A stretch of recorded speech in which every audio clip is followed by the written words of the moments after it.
Okay, friends, so you just stumbled on this deep learning, matrix calculus for deep learning. Nobody is doing matrix calculus in deep learning and tensor calculus. Even this website, the decidelo.com, using matrix calculus. I will show you something. So this is 0.5. So I will show you the symbols first.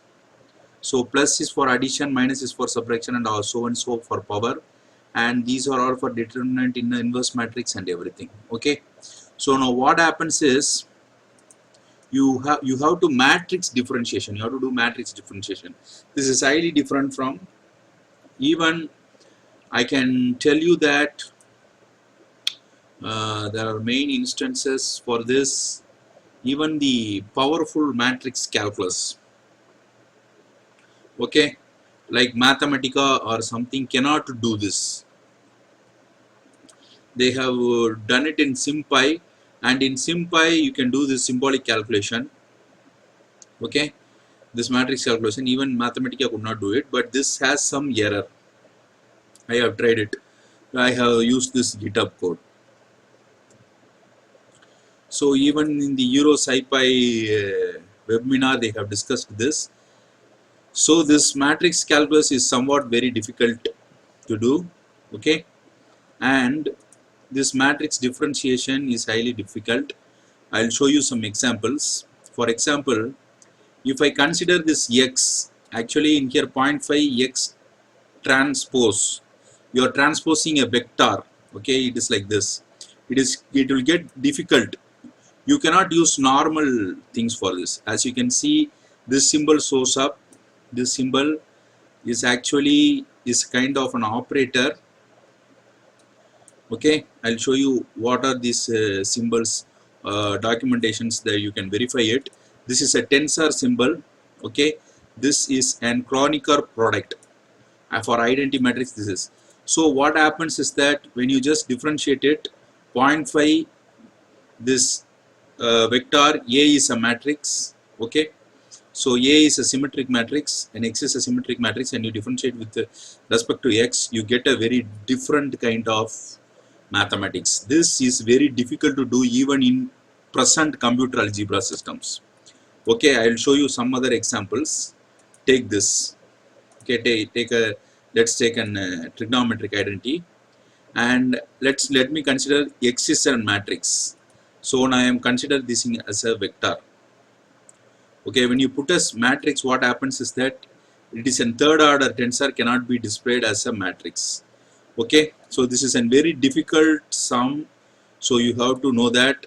If it is a scalar, that's no problem, it is just a normal differentiation. When you just put vector, this symbol shows up. As you can see, this dot circle is nothing but element wise multiply.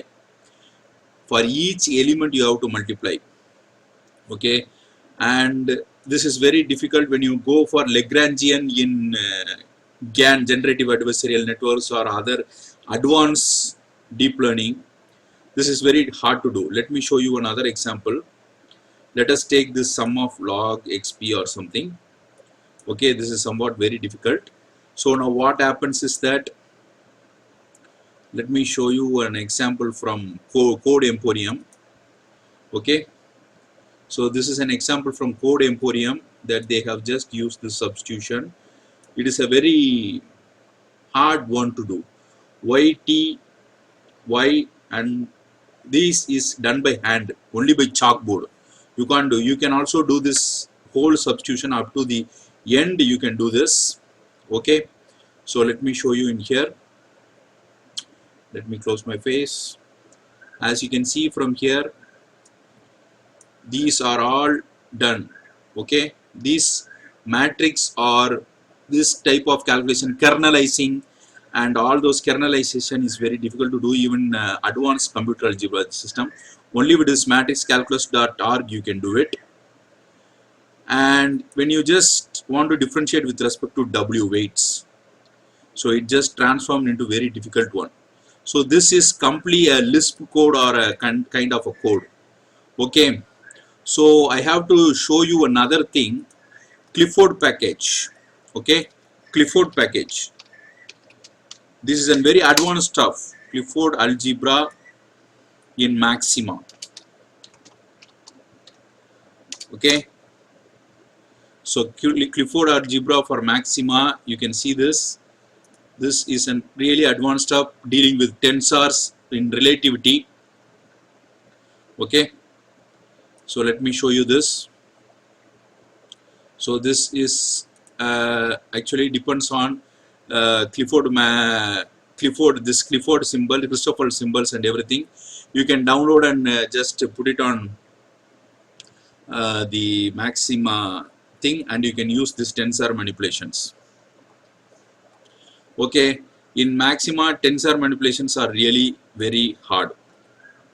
This I tensor in maxima, as you can see, the I tensor in maxima is a difficult concept, so I don't want to confuse with it. So see how complicated it gets. Okay, it gets very complicated when you just differentiate it. When I am just taking this vector into a symmetric matrix, it doesn't show anything. When I am just considering as a matrix also, so I am considering it as a vector, it shows something. So when you just do one by one, let's take a very difficult one like this, and everything is a matrix. Okay, so this x prime you can write it as like this. So when you just consider A as a vector, it will not show anything. When you just consider the symmetric matrix, it will show something. So this is a very difficult deep learning matrix calculus that you are going to do, which is not available. So this Clifford package in maxima, I don't know whether it is going to work with this. Okay, Clifford algebras with matrix maxima. So you have to only use this matrix calculus for deep learning, which is a very advanced one. Even I have made a tutorial. Even you can do this kind of very complex, okay, complex matrix differentiations in of this sort. In here, you just have to type. For example, you have this yt. I'm going to type it over here. You can type the whole thing, and you can check for it. I have not practiced it, so I'm going to type this yt. For t, you have to put prime. Okay, y as a prime into y. This is actually an vector, okay, not a matrix. When you put as a matrix, it will not work. This is also y prime. As you can see, why I am showing this is, as you can see here, as you can see here, this y is a long vector as shown over here. That is why this is y is termed as vector. Or for example, you can manipulate this. For example, you take this equation, and so it may be, so this, you can take this xt inverse of xy or something. Okay, so you can take these equations, and also you can just do some matrix algebras. So these are the things for advanced deep learning things. So everybody is not interested in deep mathematics of deep learning. So this is why I have published this video. So nobody is getting attention into it. Okay, so I want to get attention over this. So as you can see from here, you can term this. There are some advanced things over here. As you can see, this norm is nothing but a sum. If x, everything with respect to x or a or y, when I just do this x, it just shows, if x is a matrix, it shows up this way. So this is for advanced deep learning, so please carry on. We will do lots of deep learning stuff. All the links will be given below. So thank you. So for deep learning, you have to know deep mathematics. This is the reason I put this video. You can use this matrix calculus for operate this thing, but this also has some restrictions and boundaries. It cannot display third and fourth order tensor. Okay, thank you. Please like, share and subscribe.